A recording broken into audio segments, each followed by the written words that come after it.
আপনাদেরকে একটি কথা উদ্দেশ্য করে বলতে চাই, আপনারা ইসরায়েলের পণ্য কিনবেন না। এবং অনেককে দেখি কোকা কোলা, পেপসি, 7 আপ নিজের টাকা দিয়ে কিনে ভিডিও বানিয়ে সেগুলোকে আবার ঢেলে মাটিতে ফেলে দেয়। এতে কার উপকার? এতে ইসরায়েলের উপকার।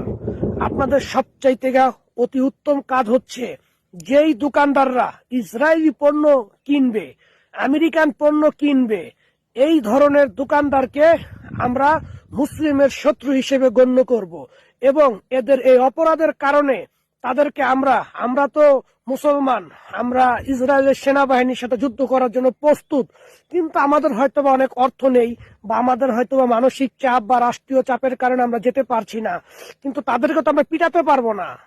ইসরায়েলের সেই কুখ্যাত গুন্ডাদের তো আমরা পিটাইতে পারবো না। অতএব যেই দোকানদাররা ইসরায়েলের পণ্য বিক্রি করবে, তাদেরকে ইসরায়েলের সৈন্য মনে করে তাদেরকে পিটাবো।